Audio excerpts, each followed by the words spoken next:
Estelle Pelletier, bonjour. Bonjour. Vous êtes la PDG et la directrice produit chez Federis. Merci de nous recevoir. Comment expliquez-vous la forte croissance de votre volume de prise de commande au semestre précédent? Alors, on l'explique par plusieurs éléments, plusieurs paramètres importants. La première, on a une offre très compétitive qui couvre très bien les différents modules sur lesquels on est.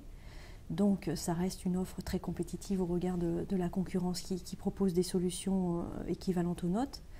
La deuxième, c'est qu'on a une méthodologie éprouvée et approuvée, c'est-à-dire qu'aujourd'hui, on est capable, quelle que soit la taille du projet, quelle que soit la difficulté du projet, de l'emmener au bout et de le passer en production selon les délais attendus par nos différents clients. Donc ça, c'est un gage de qualité et un gage de réussite. Élément aussi important qui fait qu'on arrive à sortir notre épingle du jeu, c'est le parc client. 15 ans d'expérience, donc 15 ans de clients opérationnels qui utilisent notre application et qui fait qu'on a un bon recul, une bonne expérience sur tous les projets qu'on peut rencontrer, tous les nouveaux projets qu'on peut rencontrer, toutes les nouvelles problématiques.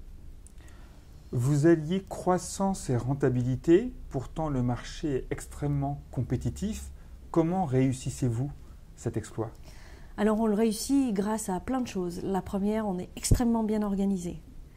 La deuxième, on a un recul de 15 ans, comme je le disais, sur la mise en place de projets. Donc on sait rentabiliser un projet, quel que soit le projet. Troisième chose aussi importante, c'est qu'on est bon, si je puis dire, partout. C'est-à-dire qu'on a une équipe commerciale choc. On a une équipe d'intégration choc. On a une équipe R&D qui sait développer du progiciel et donc qui sait s'écarter, s'éloigner en tout cas de toutes les dérives qui peuvent graviter autour du métier de progiciel, développement spécifique ou autre chose comme ça. On sait aller droit au but et se concentrer essentiellement sur le développement de notre logiciel. Sur le long terme, pensez-vous qu'il y a de la place sur le marché pour des acteurs de taille moyenne comme vous face aux géants américains? Tout à fait. Pourquoi? Parce que les géants américains offrent une solution globale qui couvre des périmètres fonctionnels bien plus étendus que les nôtres.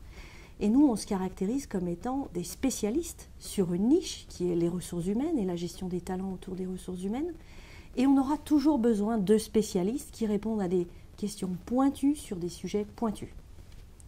Pourquoi nouez-vous actuellement des partenariats au niveau européen?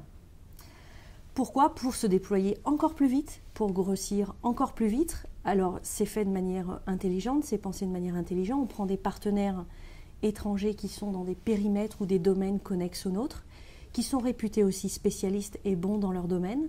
C'est tout simplement un moyen d'essayer de se développer et d'essayer de se développer encore plus vite. Comment vos clients utilisent votre nouveau module BI? C'est utilisé dans l'objectif de publier, de pusher à destination des managers des indicateurs importants pour piloter les ressources humaines, manager l'évolution de carrière des différentes organisations. En tout cas, ce module BI a quelque chose d'important et d'intéressant pour les entreprises, c'est sa dimension graphique, sa dimension visuelle qui font qu'on arrive à faire passer de l'information de manière assez ludique, assez interactive au niveau des différents acteurs ressources humaines d'aujourd'hui. Quelles sont les nouveautés sur lesquelles vous travaillez actuellement?